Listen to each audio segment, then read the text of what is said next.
Good afternoon, everybody, and welcome back to RobMotive. Today, let's talk about the most risky mods that you can do to the Toyota Tacoma. I mean, the last thing you want to do, you're all excited, you're going to put a new mod on the truck, and there's a problem. Maybe while you're doing it, or someone else is doing it, or maybe after the fact.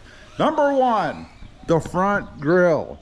Now, I will say that after getting into this, it was a lot better, but it certainly was risky for me. I did it myself at first because unlike the third generation Tacomas, you remember you could actually just pop off this front piece, just a few fasteners, a few screws, pretty easy to do. On this model, you've got to rip off the whole front of the truck. That means popping off the fender flares, popping out some screws, all kinds of little fasteners and things, all kinds of stuff that you have to do. And then once you get it off, of course, Toyota put some louvers, some shutters right behind the grille that are attached to the grille. So you have to remove that unit as well. Lots of opportunity for problems. I will say it's not too bad after you get into it and after you're done, if you just take your time and be careful. Probably one of the most concerning parts of doing it for me was taking apart the grille itself because it's kind of sandwiched in there, and then snapping the sides of the front part here back in on each side, because you do have to give it a little bit of pressure, kind of a hit with the edge of your hand. It does go back in, but you wonder if anything's going to break. That is probably the number one, I guess, mod that you can do yourself. That's probably the most risky, not to mention the connections and things. Number two, the lift. You know, you would think that a lift should be pretty simple, right? You take it into a shop, professionals are going to go ahead and put the new lift on, and everything is going to be golden. But it doesn't always work that way. I've had two issues when I've had my trucks lifted. Now, I don't do these myself. I really don't have the knowledge for it, the experience, or the tools to do it. First of all, the biggest problem I had was putting a 3.5-inch lift on my 2020 Tacoma. When I did that, I changed the angle of the truck. And down here in the front, I think you can see over here on the sides, I believe the control arms, you can see the thing on it right there that looks like an accordion, right? You can see the way it's kind of spread out a little bit now because the tire is moved.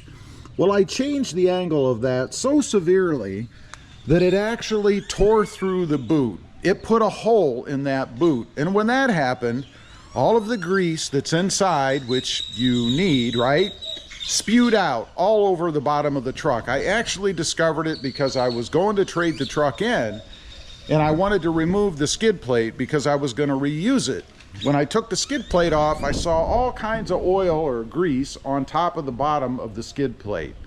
I had a problem, and I discovered I had a nice tear on the passenger side arm. It's a bummer. You would think it wouldn't have been a problem, and honestly, the shop probably should not have done the lift without doing something to correct that angle, or at least telling me that it could be a problem. I really had no idea there was any issue whatsoever. The second time I had a problem is when I just had the front, well, actually the front and the rear. I put new shocks on to kind of raise the whole truck up to get it a little bit level, right? Well, when I did that, the shop, for some reason, and maybe this is the way they have to do it, I don't know, but they took the brake calipers off. When they did that, of course, they had to remove the screws, and then, as should have happened, when they put it back on, they should have tightened them down. They did not. On the passenger side, when I was driving around, I kept hearing this kind of thumping sound, like something was moving, creating sound under there. Well, I got underneath, checked, and the screws that hold the calipers on were not tight. They were loose. Once I tightened them down, and I did do it myself, I did not take it back to the shop because honestly, I stopped back in at the shop telling them what I was experiencing, and they didn't know what it was.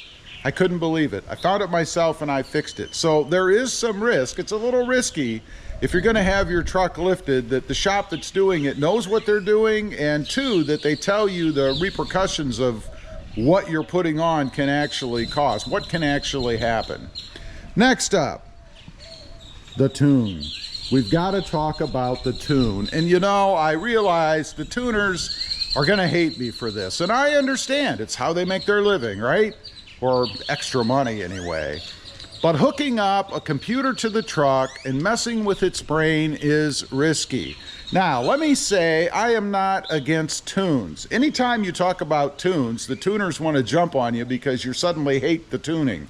I don't hate tuning. It has a lot of good benefits to it. I mean, all kinds of things can be adjusted and changed based upon what you want. But there are a lot of risks. You know, the Toyota engineers set this truck up optimally, the way that it should be.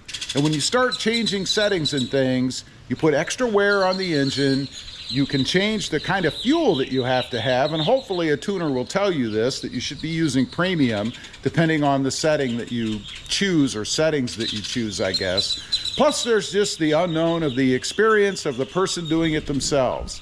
Again, I'm not against tuning whatsoever. It certainly has its place, and if you can find somebody that has experience, that knows what they're doing, that is key. And make sure that you ask, if you go in to have your truck tuned, what the possible repercussions are. Once again, what could go wrong? What might happen?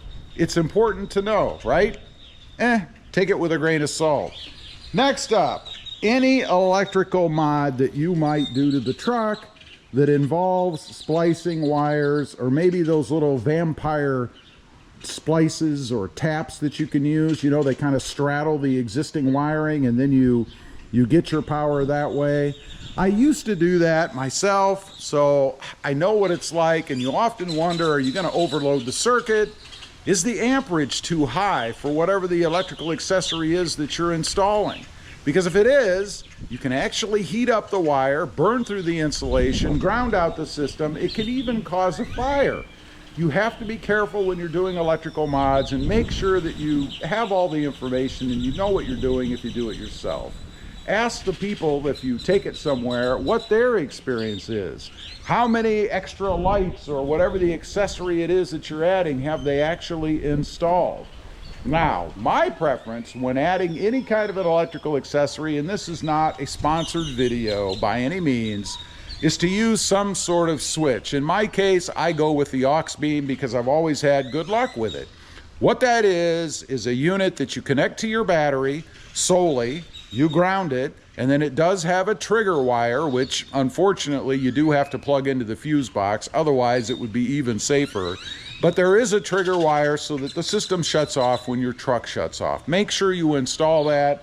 Otherwise, it's going to have live power all the time, and it can run your battery down. I actually ran into that with a system that I had used way back when I first started. Came out one day and my battery was dead. It's because it was sucking power the whole time it was connected because I didn't use that trigger wire.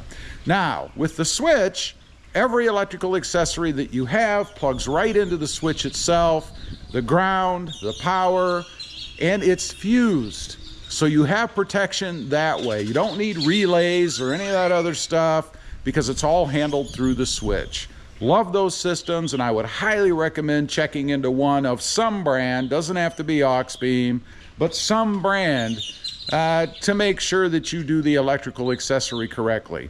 Anyway, I just wanted to get on, kind of run through, in my experience, what the, in this case, 4 most risky mods or accessories or changes that you can do to your Toyota Tacoma. Just make sure you do it right. Knowledge is key in this case. Thanks for watching. Stay safe out there. Bye.